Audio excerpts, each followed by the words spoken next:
لا اله الا الله محمد رسول الله. الاوراق دي كلها عايزه تتمضي. شوفي بتدوري على ايه؟ موبايلي مش لاقياه. شوفيه في الشنطه. صحيح.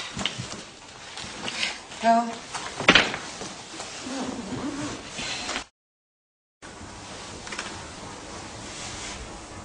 الو. الحمد لله على السلامة. انت كمان وحشتني قوي. هترجع امتى؟ تعالى يا حاج فرج، المحامي بتاعك جايب لك خبر انما هيفرحك قوي يا حاج فرج. خير ان شاء الله. هيخرجوني؟ محدش بيخرج بالطريقه دي يا حاج. ليه يا اخويا؟ مفيش ابراج صحي؟ مفيش كوسه؟ ولا خلاص الكوسه اللي في البلد اتوزعت؟ وبعدين معاك يا حاج، الكلام ده ما يتقالش هنا في مكتبي.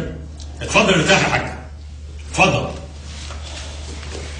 بعد اذنكم عشان عندي المرور. شكرا يا جلال المأمور. بس ما تطولش يا حاج والنبي. حاضر.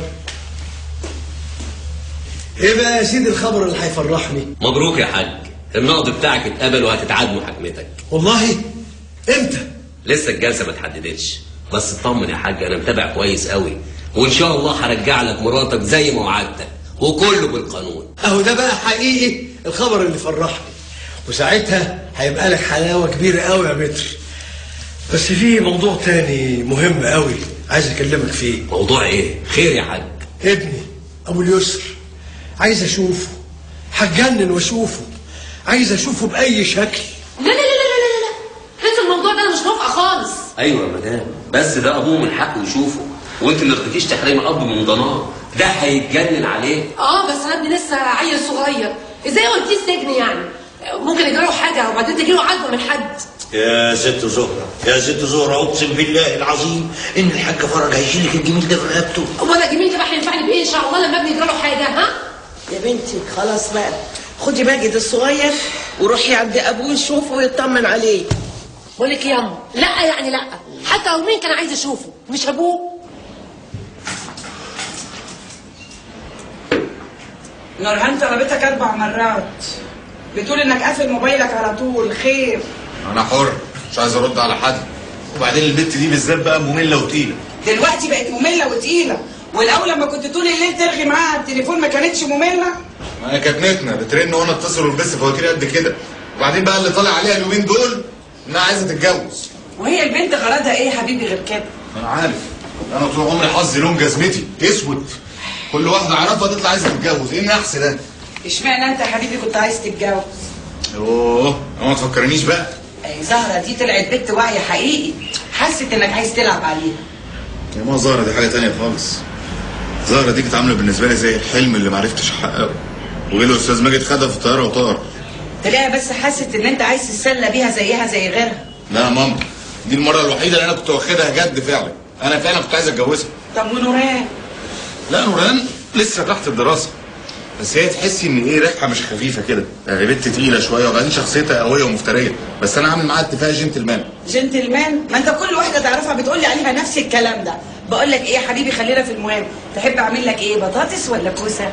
لا يا ماما، انا عايزك تعملي لي تورلي، عشان انا بصراحه بحب اكل كل الاصناف في طبق واحد. ايه ده؟ انت لسه صاحيه يا سكر؟ مستنيه عشان احضر لك العشاء. لا لا انا اتعشيت في الطياره. اخص عليك وخصمك. لو انت ما اتعشيتيش انا مستعد اتعشى معاكي تاني. عندي خبر لو قلته لك هيفتح نفسك العشاء. خبر ايه؟ خير؟ اقول لك في ودنك. يلا.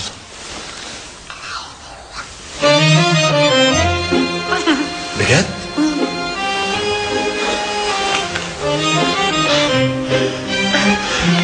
من امتى؟ شهرين؟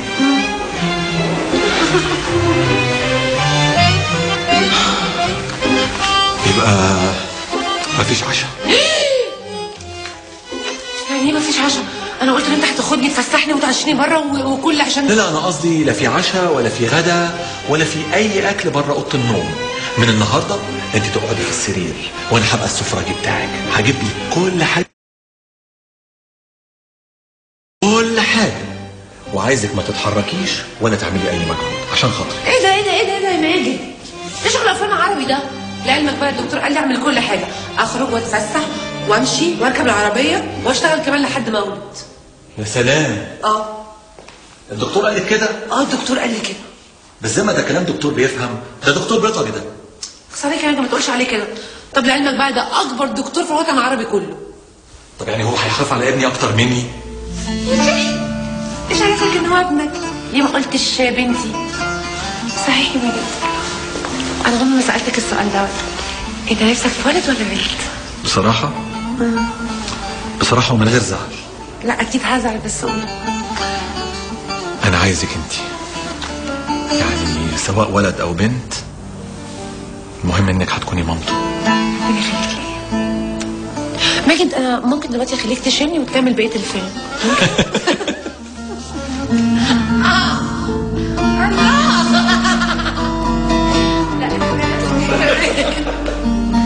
تبقى عايشه في الامله دي كلها وعندها طنبيل بسواق، وانت ما فيش حته دهب في ايدك حتى. ياما دي اسمتي ونصيبي، كنت هعمل ايه يعني؟ تعملي ده ايه؟ اسمتك ونصيبك ايه يا موكوسه؟ تتكلمي مع جوزك تخليه يكلم اخته تحط في عينها حصوه ملح. هو مش اخوها ولا مش اخوها، وانت مش مراته ولا مش مراته، ده حتى يبقى عيب في وشها. ياما ما انا كلمته في الموضوع ده مره واثنين وعشرة، وبصراحه بقى كده الكلام يخش النافوخ. هو ساب الشغل عند الحاج واخته بتديله قد المرتب طاقين. ليه؟ لو الحاج كان بيديله كام؟ 1500. يعني اخته كانت بتديله 3000 جنيه في الشهر؟ ايوه ياما. ليه يا بنت؟ هي بتكسب كام؟ خليل بيقول لي انها بتكسب بالملايين. يا لهوي، ملايين؟ يا بصبتي يخرب بيتها وبيت ابوها وبيت اهلها كلهم. ده ابوك يا بنت لو دفن مصر كلها بالمحافظات مش هيطلع مليون. وهي اللي هبشته من حاج فرج كان شويه ياما. جدعه، هي دي النسوان بحق وحقيقي، مش زيك يا موكوسه يا اللي ما انتش عارفه تقلبي جوزك. انا ياما كل ما بلاقي قرش في جيبه بقلبه فيه، انا ما بسيبلوش بس غير حق المزاج.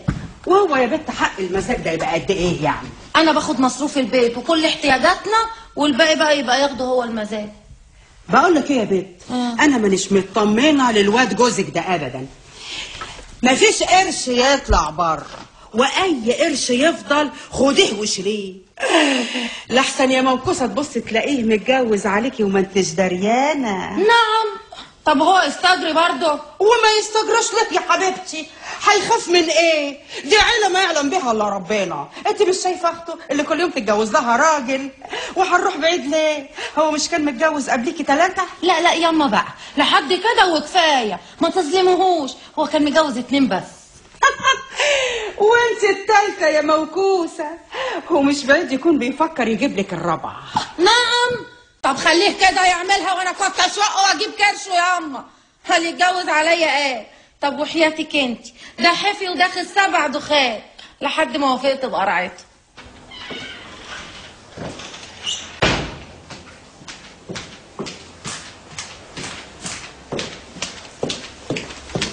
مش قلت هتنزلي الساعة 4؟ الساعة 4:30 دلوقتي. فعلا؟ طب هكلم ماجد الأول شوف وصل ولا لسه.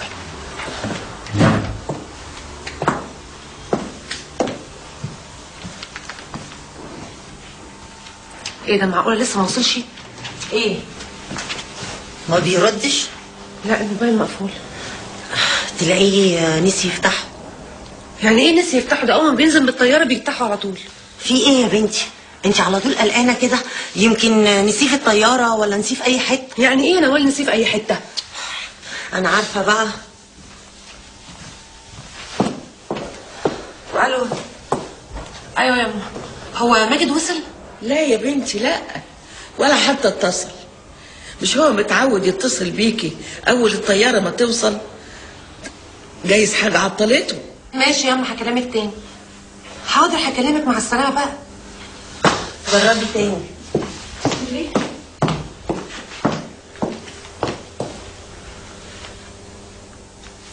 لسه مقفول.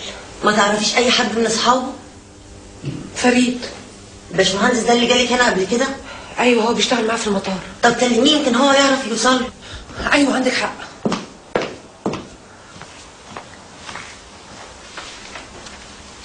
ايوه يا فريد. ازيك انت؟ الحمد لله. بقول لك ايه والنبي يا فريد، ماجد طيارته المفروض كانت توصل 3:30، لحد دلوقتي قافل الموبايل. او النبي وطمني على طول يا فريد. متشكره قوي، مع السلامه. اطمني خير ان شاء الله. ايه يا فوزي؟ يا جماعه انتوا قاعدين هنا ومش دارين باللي حصل. فوزي سيبني دلوقتي، احنا مش رايقين لك. رايقين لي ايه ورايق لكم ايه يا زهره؟ ده الكابتن ماجد. ماله ماجد؟ طيارته وقعت. ايه تقول ايه؟ مين اللي قال لك؟ لسه جايبين الخبر في التلفزيون وجابوا صورته من ضمن الضحايا. كده في ايه يا زهره؟ في ايه يا حبيبي؟ الحمد لله انت جنبي. ايه اللي حصل؟ ايه اللي حصل؟ فظيع، ريحتك بتروح. خير ان شاء الله. ما تخافيش، انا جنبك.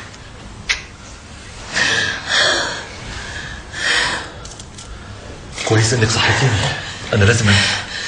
ماجد عشان خاطري ماجد بلاش الشغلانه ديت. شغلانه ايه؟ بلاش شغلانه الطيران ديت، لو مش عايز تشتغل معايا اشتغل اي شغلانه تانية. بلاش الشغلانه المهببه دي، حرام عليك، انا كل شويه بموت. ما تخافيش، وانا الطيار الوحيد، ده في الاف الطيارين غيري. كده بقول لك عشان خاطري، حرام عليك، انا عايشه في توتر. يا حبيبتي انت بتقولي الكلام ده عشان انت بتحبيني.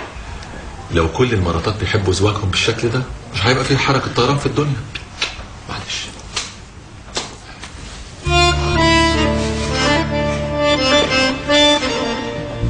يعني برضه مفيش فايده؟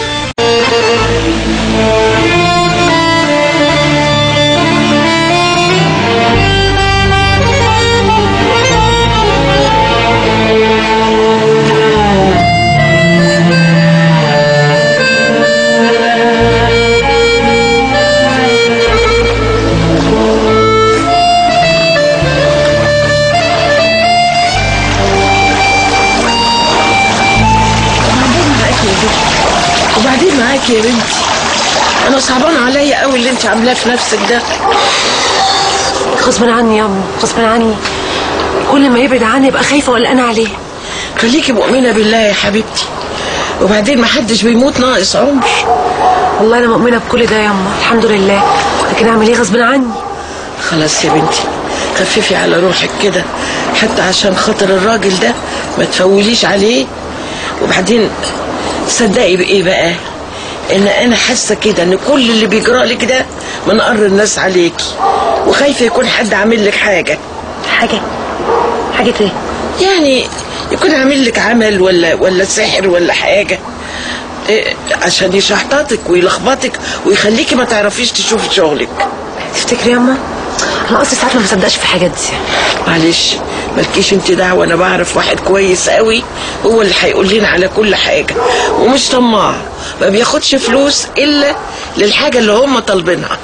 يا بلاش يا اما نمشي في السكه دي. مالكيش دعوه انت، سيبي كل حاجه عليا انا. البنت اللي ما تسمى مرات اخوكي اتكلمت وبتقولك قال ايه، اخوكي عايزك تزوديه احسن مش عارفين يعيشوا بالمرتب. نعم ازوده؟